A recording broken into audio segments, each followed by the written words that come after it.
Standing at the altar in my grandmother's vintage lace dress, I thought the hardest part of my second wedding would be explaining to my daughter Penelope why Daddy couldn't walk me down the aisle from heaven. I was completely, utterly wrong. The moment my mother-in-law Francine stood up during our vows, her voice cutting through the sacred space of St. Augustine's Church like a knife through silk, everything I thought I knew about betrayal changed forever. She'll ruin my son's life like she ruined her first husband's. Francine's accusation rang out just as Dexter was promising to love me in sickness and in health. 200 guests turned in their pews, a collective gasp rippling through the church like a wave. My bouquet of white roses and baby's breath started trembling in my hands, and I could feel every single eye boring into me, waiting for my response, waiting for me to crumble. But I wasn't the one who would deliver the killing blow that day. That honor belonged to my 8-year-old daughter, Penelope, who had been sitting in the front row with her grandfather, my father, Gordon. She stood up with a composure that no child should have to possess, her pink flower girl dress rustling as she walked toward the altar. In her small hands, she clutched an envelope that had been hidden in her little white purse, the one she'd insisted on carrying despite it not matching her outfit. "Father Miguel," Penelope said in her clearest voice, the one she used when presenting in front of her third-grade class. Grandma Francine forgot to mention what she did to Daddy's first marriage. The church fell so silent you could hear the candles flickering on the altar. Even the organist, Mrs. Henderson, who'd been softly playing background music, lifted her hands from the keys. Father Miguel, who had baptized Penelope as a baby and heard our family's confessions for years, looked at the envelope in my daughter's outstretched hand as if it might burn him. "My name is Avalon Morrison, and 3 years ago, I buried my first husband, Warren, after a car accident that the police said was caused by a sudden medical episode. I was 29 then, left alone with a 5-year-old daughter and a mountain of questions that would never be answered. I thought I'd never love again. Thought I'd spend the rest of my life preserving Warren's memory like a flower pressed between the pages of a book. Then I met Dexter at my daughter's school, where he was designing a new library wing, and everything changed. Dexter was nothing like the men who'd approached me after Warren's death, the ones who saw a young widow as either a charity case or an easy target. He understood grief because he'd lost his sister, Cordelia, 5 years before we met. He never pushed, never demanded I move faster than I was ready to move. He won over Penelope with patience and Lego sets, with bedtime stories that he'd create on the spot about brave princesses who saved kingdoms. He won over my father, Gordon, with his integrity and his genuine desire to honor Warren's memory rather than erase it. The only person he couldn't win over was his own mother, Francine, who had taken one look at me and decided I was the enemy. From our very first meeting, she'd made it clear that no woman would ever be good enough for her precious son. But there was something else in her eyes when she looked at me, something darker than typical mother-in-law jealousy. I should have paid attention to that look. I should have recognized it for what it was: recognition. Now, standing at that altar with my past and future colliding in the worst possible way, I watched my little girl hand over an envelope that apparently contained secrets I didn't even know existed.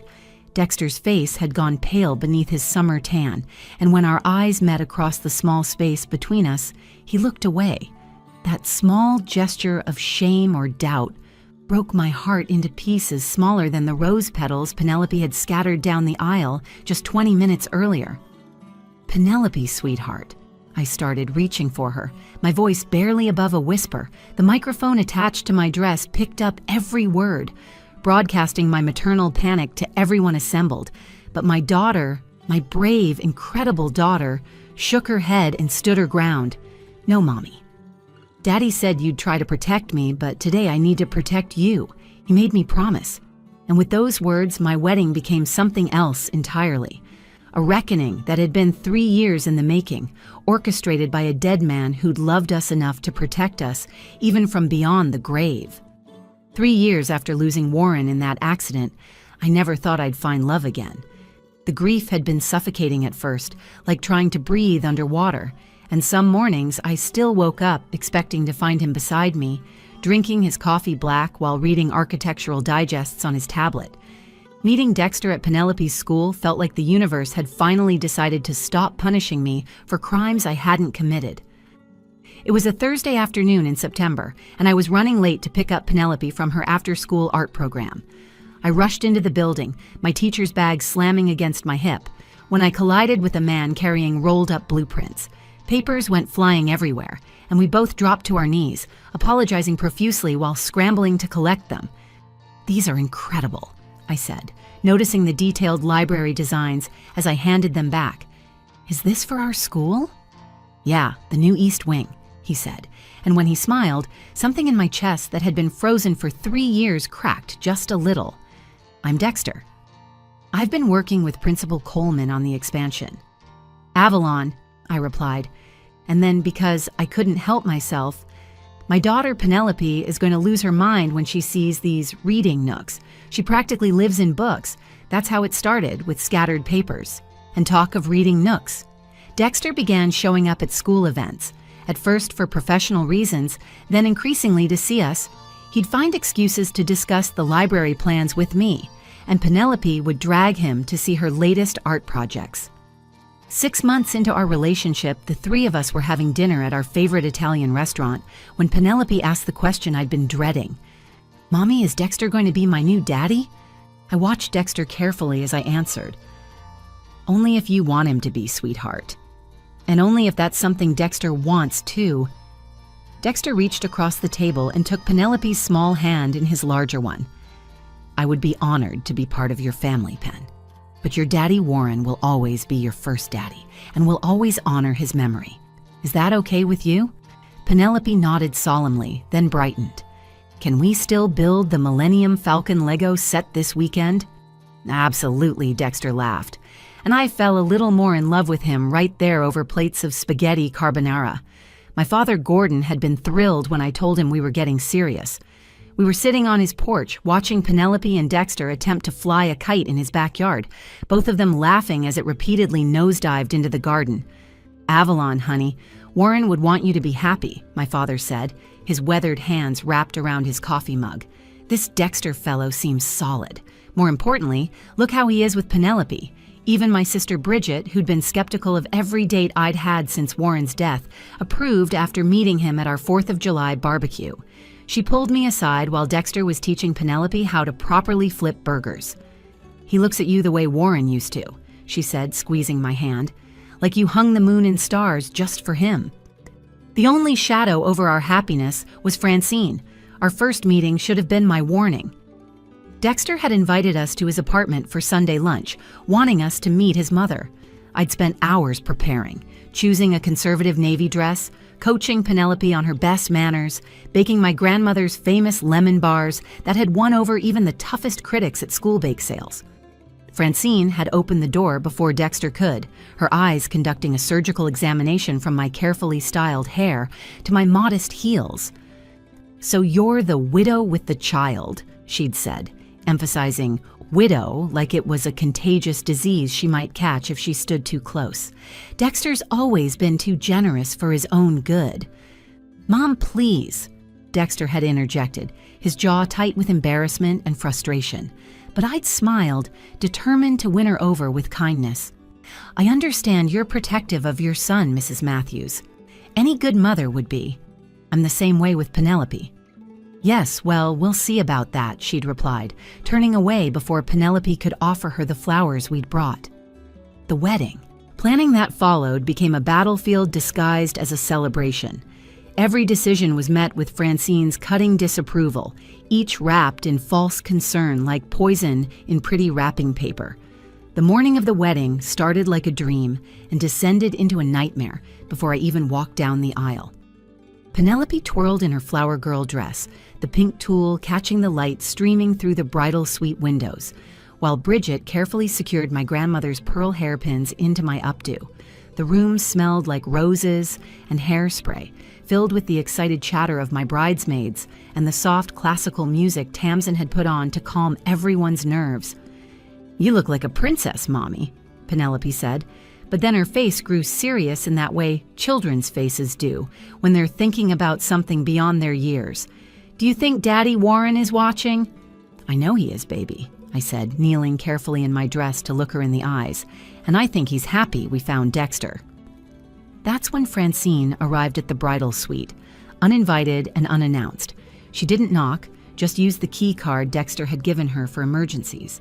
She stood in the doorway wearing a black dress that would have been more appropriate for a funeral, her lips pursed so tight they'd nearly disappeared. "We need to talk," she announced, her voice sharp enough to cut glass. She looked at my sister and bridesmaids with dismissive contempt. "Alone!" "Francine, whatever this is, can't it wait until after the ceremony?" I asked, trying to keep my voice steady while my stomach twisted into knots. "Everyone out," she commanded, as if she had any authority in my bridal suite. "Now!" Bridget stepped forward, protective anger flashing in her eyes. "I don't think so." "This is my sister's wedding day, and you have no right to barge in here making demands." "It's okay, Bridge," I said, though it wasn't okay at all. "Take Penelope to get a juice box from the lobby. Give us 5 minutes."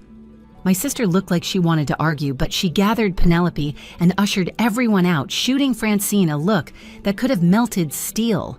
The moment the door closed, Francine pulled out her phone and shoved it toward my face. "Look at this," she said. The screen showed a photograph of a mangled silver Honda Accord wrapped around a concrete barrier. Warren's car. "This was your husband's vehicle after the accident. Single-car collision," they said. "Lost control on a clear day, perfect road conditions." My blood turned to ice water in my veins. I hadn't seen these photos. I'd identified Warren's body, made the funeral arrangements, handled everything, but I'd never looked at the accident photos. "Why are you showing me this?" "Why today?" "Because my son deserves to know what kind of woman he's marrying," Francine said, her voice dripping with venom. "Warren didn't just die, did he? The police reports mention you two were having problems.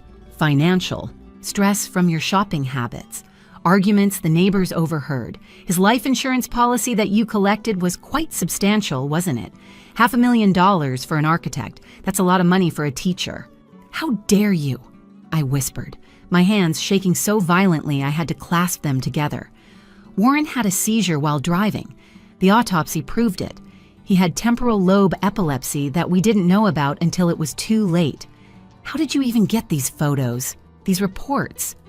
"I have my sources," she said, waving away my question like it was irrelevant.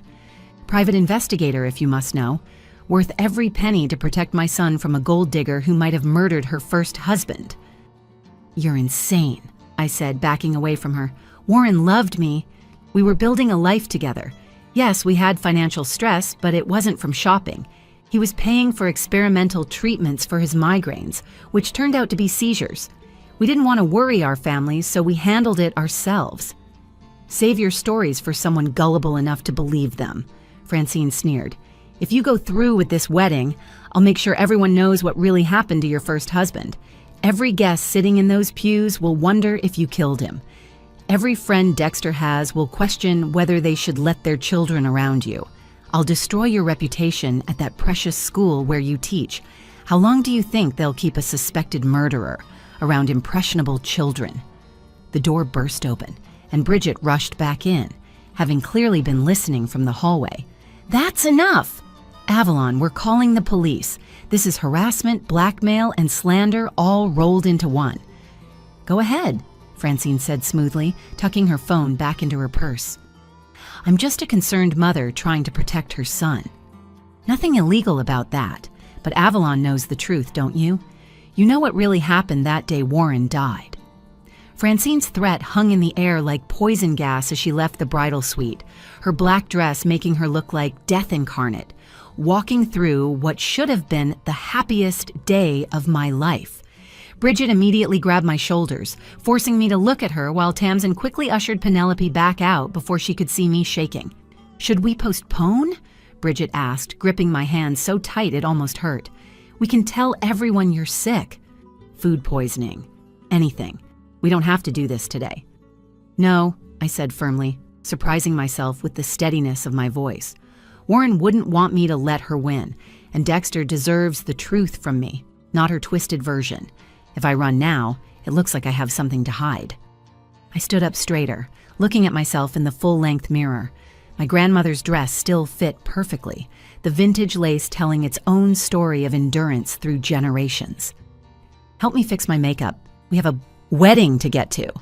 As I walked down the aisle 10 minutes later, my father Gordon's arm steady beneath mine, I could feel the weight of Francine's presence in the front row. She sat there like a spider, waiting for the perfect moment to strike, her face arranged in a mask of false pleasantness that didn't fool anyone who knew her. The 100-foot walk to the altar felt like crossing a minefield, each step bringing me closer to inevitable explosion. Dexter's smile wavered when he saw my face. Despite my touched-up makeup and determined expression, he knew something was wrong. We'd gotten too good at reading each other over the past 2 years for me to hide this level of distress. His eyes flicked to his mother, then back to me, and I saw the moment he understood that whatever was coming involved her. Father Miguel began the ceremony with his usual warmth, his voice filling the cathedral with words about love, commitment, and the sacred bond of marriage. "Dearest friends and family, we gather here today to witness the union of Avalon and Dexter, two souls who have found in each other not just love, but the courage to begin again after loss." The irony of his words wasn't lost on me. Courage to begin again. I was about to need every ounce of courage I'd ever possessed. We'd gotten through the opening prayers, the readings that Tamsin and Dexter's cousin performed beautifully, and Father Miguel had just begun the vow portion of the ceremony. Dexter took my hands, his thumbs rubbing gentle circles on my wrists, a gesture he always did when he sensed my anxiety. "Avalon," Dexter began, his voice strong and clear, "you brought light back into my life when I thought I'd live in darkness forever. You and Penelope showed me that family isn't just about blood. It's about choosing each other every single day. I promise to—" "Stop!" Francine's voice cracked like a whip through the cathedral. She stood up in the front row, her black dress making her look like she was already dressed for a funeral rather than a wedding. "I object! My son deserves to know the truth before he makes this terrible mistake." Gasps rippled through the congregation like dominoes falling. My father started to stand, his face red with indignation, but I touched his shoulder gently, keeping him seated. I'd expected this. I'd prepared for this moment from the second Francine left my bridal suite. "Mrs. Matthews," Father Miguel said sternly, his usual patience clearly being tested, "this is highly inappropriate. The objection portion of the ceremony is largely ceremonial, and this disruption— What's inappropriate is this woman marrying my son under false pretenses." Francine's voice rose to near hysteria. "She'll ruin your life like she ruined her first husband's. Warren Morrison didn't just die, he was driven to his death by a wife who spent him into debt, who made his life so miserable that he probably wished for death. The police reports show financial problems, marital discord, and a suspicious single-car accident that made her $500,000 richer." Dexter's hands tightened on mine, and when our eyes met, he looked away. That small gesture of doubt shattered something inside me. But before I could speak, before I could defend myself, a small, clear voice rang out from the front row. "Stop lying about my mommy!" Penelope stood up from her seat next to my father, and in her hands, she clutched a white envelope that she pulled from her small purse. She walked up the altar steps with the determination of someone 5 times her age, her flower girl dress rustling with each purposeful step. "Father Miguel," she said, looking up at the priest with those big brown eyes she'd inherited from Warren, "my daddy asked me to give this to you if Grandma Francine ever said mean things about Mommy. He said you'd know what to do." Father Miguel took the envelope from Penelope's small hands with the reverence typically reserved for holy relics. The entire church held its breath as he examined the front, where Warren's distinctive handwriting spelled out, "To be opened only in defense of Avalon Morrison." The priest looked at me, then at Dexter, who nodded slowly despite the confusion clouding his features. "This appears to be authentic," Father Miguel said, his voice carrying through the silent cathedral. "The letter is dated 2 weeks before Warren Morrison's death and has been notarized." He carefully opened the envelope and began to read aloud, "To whom it may concern, especially to my daughter Penelope and my beloved wife Avalon." If this letter is being read, it means Francine Matthews has finally acted on her threats. I, Warren Morrison, write this in sound mind and body, knowing that my time is limited due to a medical condition my doctors have recently discovered. I sank onto the altar steps, my legs unable to hold me any longer.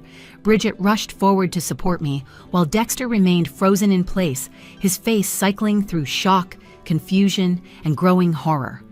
Father Miguel continued reading. 3 years ago, I was engaged to Francine's daughter, Cordelia Matthews. When she died in a boating accident at Lake Minnetonka, Francine blamed me for not saving her, though I nearly drowned trying to pull her from the water after her foot became entangled in the boat's propeller. The Coast Guard report, case number MN 2018-0847, confirms I was underwater for nearly 15 minutes attempting to free her. "That's not possible," Francine shrieked, her carefully composed facade crumbling. "Cordelia's fiancé was named William. You're lying. Mom," Dexter's voice cracked like a teenage boy's, "you told me her fiancé was William Garrett. You said he moved to Europe after the accident. You said he never even tried to save her." "Warren, William, I changed it to protect you," Francine cried, her hands clutching the pew in front of her. "This man destroyed my daughter. He took her out on that boat. He got her killed, and now his widow has seduced you." Father Miguel raised his hand for silence and continued reading. "The truth is that Francine has stalked and harassed me since Cordelia's death. She hired private investigators to follow me, called my employer repeatedly with false allegations that nearly cost me my architecture license, and even contacted my parents with threats. When I met Avalon, Francine's harassment escalated dramatically." The priest paused, looking directly at Francine before continuing. "She attempted to have our daughter Penelope removed from our custody by filing false reports with Child Protective Services. She spread rumors at Avalon School that she was an unfit mother. She vandalized our property and left threatening notes. Every incident has been documented with the police, case numbers listed in Attachment A, which my attorney holds." "You knew who I was," Dexter said to his mother, his voice barely above a whisper, but carrying in the silent church. "You've known this entire time. Every dinner, every conversation where you pretended to just be meeting Avalon for the first time, you knew exactly who she was. I was protecting you." Francine's composure shattered completely. "She killed them both. First Warren, and Warren killed Cordelia. They're murderers, both of them." Father Miguel's voice grew firmer as he continued. "The financial difficulties Francine will undoubtedly mention were not from Avalon's spending, but from legal fees incurred fighting Francine's harassment. Every receipt, every legal document, every piece of evidence is stored in Safety Deposit Box 447 at First National Bank, Minnetonka Branch. My recent diagnosis of temporal lobe epilepsy, which causes severe seizures, has been determined by my neurologist, Dr. Patricia Helms, to be significantly worsened by sustained psychological stress." The priest turned the page, and his expression softened. "Penelope, my brave girl, I'm sorry you have to be the messenger. Your mother doesn't know I'm writing this letter or that I'm giving it to you. She would try to protect everyone, even those who hurt us. But you're strong like her and smart like her too. Tell Dexter he's the man I prayed would find you both after I'm gone.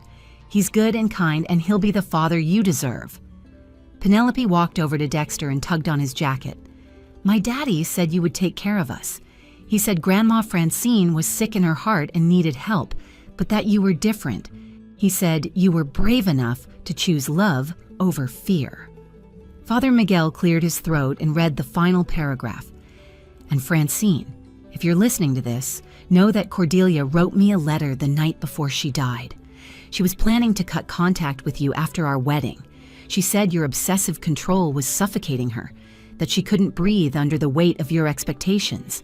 She died loving me, but she died trying to escape you. That letter is also with my attorney in her own handwriting. The truth you can't face isn't that I killed her, but that your suffocating love drove her away. Get help, Francine. Stop destroying lives in Cordelia's name. She would be horrified by what you've become." The silence that followed Father Miguel's reading lasted exactly 3 seconds before Francine lunged toward the altar, screaming, "Lies! All lies!" He fabricated everything. My father and 2 ushers had to physically restrain her while she thrashed like a wild animal, her carefully styled hair coming undone, her mask of sophistication finally shattered beyond repair. "Get her out of here," Dexter said quietly, his voice carrying an authority I'd never heard before. "Call the police. Father Miguel, please give them that letter as evidence." As Francine was escorted out, still screaming about conspiracies and lies, Dexter stood between his mother and me, tears streaming down his face.